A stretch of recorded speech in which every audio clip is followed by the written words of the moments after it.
Halo semuanya, selamat datang kembali di podcast kami, Podcast Zita. Ngobrol asik dan seru bersama kaum-kaum Gen Z.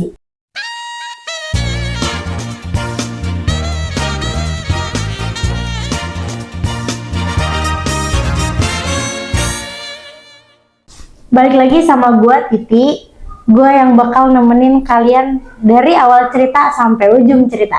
Dan tentunya gue nggak akan sendirian di sini, karena gue ditemenin sama kakak-kakak mahasiswa. Dan beliau adalah salah satu aktivis di kampus. Beliau adalah ketua Dewan Eksekutif Mahasiswa Fakultas Dakwah dan Komunikasi Islam di UIN Syekh Nurjati Cirebon. Halo, selamat siang Kak Rajib. Oke, Kak Rajib, kalau boleh tahu nih jurusan apa nih? Oke, kebetulan saya dari jurusan Bimbingan dan Konseling Islam. Oh, mana nih suaranya anak BKI nih, anak-anak konseling ya. Nah, beliau ini adalah salah satu aktivis mahasiswa atau aktivis kampus juga. Dia aktif di beberapa organisasi, terutama di internal kampus sendiri gitu. Dan beliau ini aktif juga di UKM ya, UKM Pramuka. Boleh menceritakan sedikit pengalaman Kak Rajib di organisasi seperti apa? Oke, Kak Titi. Titi ya, gue manggilnya. Ya, boleh Titi aja. Oke, mengenai organisasi ya, sebetulnya organisasi saya aktif dari mulai SLTP berarti. SLTP sering... itu MTS? Ya, MTS. Oh, MTS, oke. MTS. Nah, dari mulai MTS hingga aliyah, kemudian di mahasiswa. Yang namanya organisasi sebenarnya bukan organisasi ya yang sering saya terjun di situ, tapi lebih ke beberapa kegiatan yang memang dihimpun oleh organisasi. Kalau misal di kemahasiswaan, gue hanya nyambungin dari mulai jenjang gue di aliyah sampai ke mahasiswa. Okay. Karena beberapa cutting gue dulu banyak terlibat di kemahasiswaan, akhirnya gue terpantik dari situ, yang kemudian gue gabung. Dari mulai himpunan, kemudian dari mulai ya UKK juga, Pramuka, kemudian hingga akhirnya sekarang mungkin terlibat juga di Dema akhirnya. Dan mungkin semoga ini jenjang terakhir gua di organisasi kampus. Jenjang terakhir mungkin bau-bau udah mau lulus kali ya. Semester berapa kakak? Kalau gua semester 7. Oh, bener berarti. Beliau adalah beliau udah menjalani beberapa semester di kampus, jadi udah waktunya lah gantian gitu sama yang lain. Oke. Kak, jadi kita mau ngebahas tema tentang yang sering digaungkan di zaman sekarang itu Gen Z gitu kan. Dimana Gen Z itu kan identik dengan kreativitasnya di dunia digital gitu, konten kreator, affiliate dan segalanya, dan banyak lagi macamnya gitu. Menurut kakak sendiri ya, tentang Gen Z, apa sih kak tantangan Gen Z kira-kira? Oke, tentang Gen Z ya. Gitu. Kalau Gen Z itu kan sebetulnya ada di zaman kita, berarti maksudnya Gen Z ya? Yeah. Kalau tantangannya sendiri, menurut gua banyak ya, tentunya banyak. Apalagi di zaman sekarang yang semuanya, segalanya itu gampang. Betul. Nah, tantangannya itu kita persaingan potensi. Artinya semua orang, semua yang ada di usia kita itu sama-sama bersaing gitu.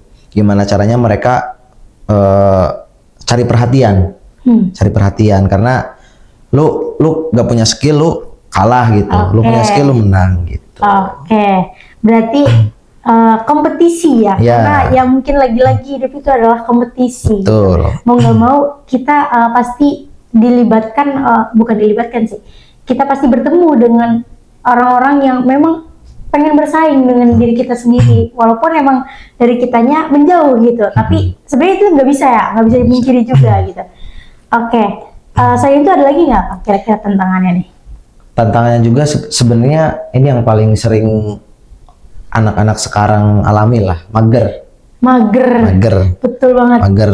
Karena terlalu terbawa suasana oleh media massa. Ya, dunia yang memang itu fiktif lah. Karena kita terlalu banyak rebahan, dengan cara kita scrolling misalnya entah TikTok, Instagram dan sebagainya, yang dimana anak-anak zaman sekarang itu merasa ketika dia scrolling dia terasa explore dunia, padahal itu dunia yang maya gitu, Iya, betul.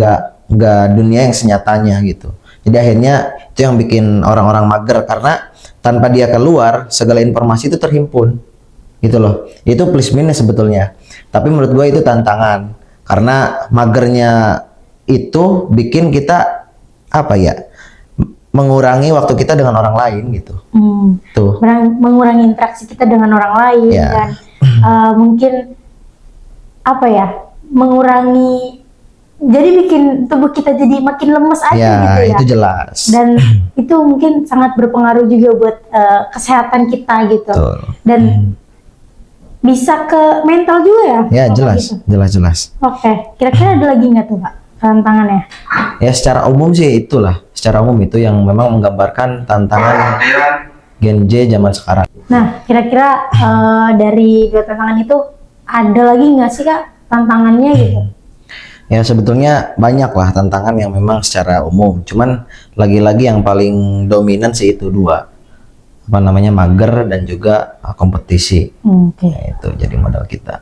Oke, nah tadi Kak Rajib sudah menjelaskan tentang tantangan. Kira-kira solusi, aksi gitu ya. Aksinya itu untuk kaum Gen Z seperti apa Kak Oke. di era sekarang ini? Oke, kalau kita melihat dari perspektif dari kehidupan kita lah di mahasiswa ya Pak ya. Mahasiswa itu kan banyak modelnya. Ada yang mereka memang hanya menjadi mahasiswa yang kuliah kemudian pulang, karena memang fokus mereka di akademik gitu kan. Ada yang mereka apa namanya, kuliah rapat itu kan sering dengar ya. Kuliah rapat, mereka Aktivis aktif banget di gitu ya. organisasi gitu. Yang nggak jadi soal. Kemudian ada lagi, ada kuda-kuda kan, dengar nggak? Kuliah. Kuliah dagang oke. gitu kan. Nah itu apa namanya, istilah sebetulnya. Ada yang kuliah sambil kerja gitu kan. Nah mereka punya kesibukan masing-masing, dan di sini apa namanya, yang disebut dengan Gen Z yang salah itu yang tidak memilih ketiga itu. Nah kemudian bagi gua solusinya ya tadi, kita punya kesibukan lain di apa namanya, kita punya kesibukan lain berbarengan dengan kesibukan yang memang menjadi kewajiban kita. Misal kita kuliah kan, kita fokus di akademik jelas, karena memang tujuan kita kuliah untuk belajar gitu kan. Tapi di sisi lain, lo harus punya apa namanya, sampingan, istilahnya sampingan, Iya, sampingan. biar apa ya, diri kita itu tereksplor, nggak meluluk tentang belajar gitu. Maksudnya tentang belajar di kuliah Iya, gitu di kan. ruang kelas. Iya, nah itu yang bikin boring sebetulnya. Betul. Makanya mereka ada yang emang sambil kerja ya jelas, sambil memperjuangkan hidupnya kan. Dan juga ada yang memang aktif di organisasi. Nah, bagi gua pribadi ya, apa namanya, salah satu aksi yang memang mengalahkan tantangan yang tadi itu, kita ya aktif kontribusi positif dalam sosial gitu, dalam sosial. Karena kita di organisasi kan belajar kita berbaur dengan orang banyak, belajar kita berbaur dengan orang yang baru bahkan, dan juga belajar kita mengeratkan diri dengan orang yang lama gitu. Nah di situ jelas apa namanya, kontribusi positif kita ada di situ. Iya. Nah itu salah satu solusi mungkin daripada tantangan yang tadi. Oke, berarti kita coba buat nyemplung gitu ya ke Ya. dunia organisasi, karena mungkin kita di situ juga belajar untuk gimana sih kita bisa terjun langsung ke masyarakat, karena Ya. di situ kan kita bisa mengelola, memanage gitu kan, memanage apapun lah, maksudnya memanage skill-skill yang kita punya gitu kan. Ya. Gitu. Ada lagi nggak Kak kira-kira tuh?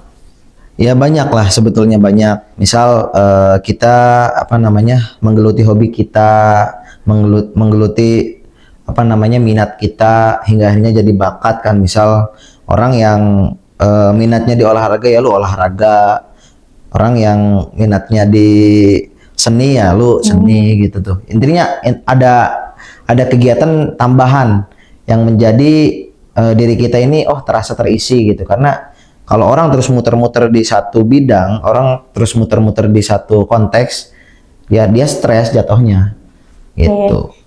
Itu salah satu penyakit mental Ya. Gen Z juga ya, Ya, stres gitu ya, jelas. mudah stres.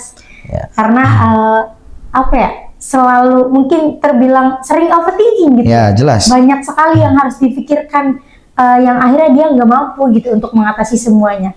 Nah, kira-kira ada lagi nggak nih Kak untuk aksi, maksudnya rekomendasi aksi gitu untuk kaum Gen Z yang emang mageran gitu. Ya, ya tadi kan yang memang paling utama itu lu punya kegiatan lah selain daripada kegiatan wajib gitu kan. Terus lu apa namanya? Kembangin potensi. Itu kan kembangin potensi entah secara komunikasinya, entah secara problem solvingnya. Makanya tadi gua rekomendasiin di organisasi karena semuanya ada di situ. Terus kontribusi di masyarakat itu perlu.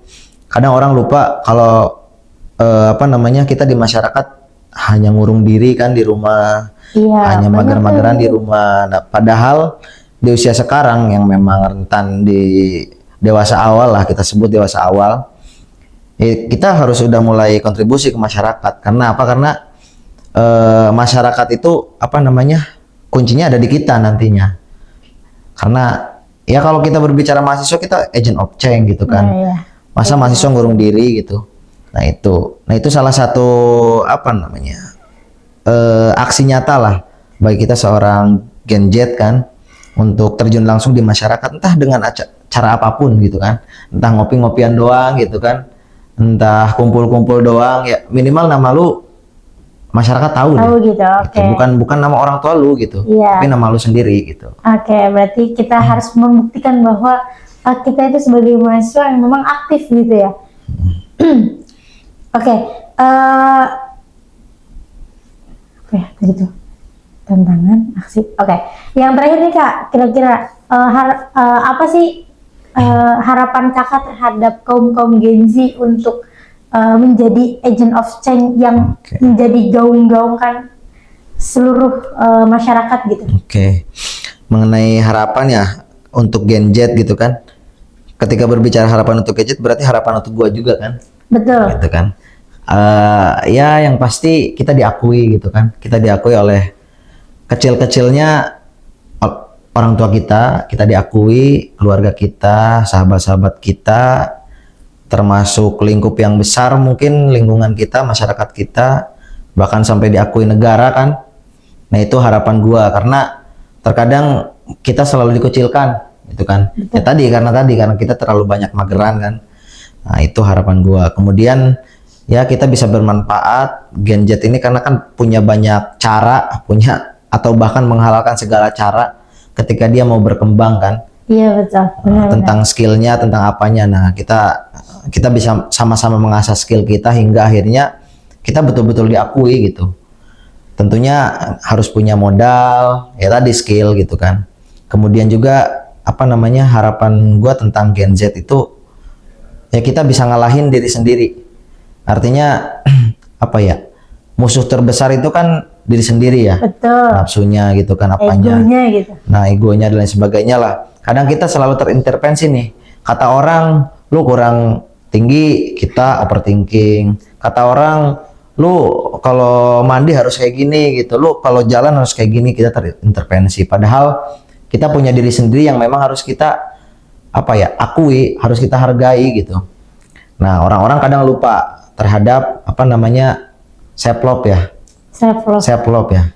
Nah mencintai diri sendiri, nah itu kadang lupa orang-orang itu. Nah makanya harapan gua untuk kita semua ya, kita sama-sama bisa apa ya, menghargai diri sendiri supaya hidup kita menjadi tenang. Ketika kita udah selesai dengan diri sendiri, sebetulnya segala permasalahan itu bisa terpecahkan gitu. Oke. Tuh. Berarti memang permasalahannya itu untuk dari kita sendiri dan untuk diri kita sendiri. Mungkin seperti itu aja kayak obrolan kita waktu kita nggak lama, karena ada beberapa hal yang mungkin memang menjadi apa ya, hambatan kita gitu. Oke, jangan lupa like dan subscribe channel kita biar kalian tahu tentang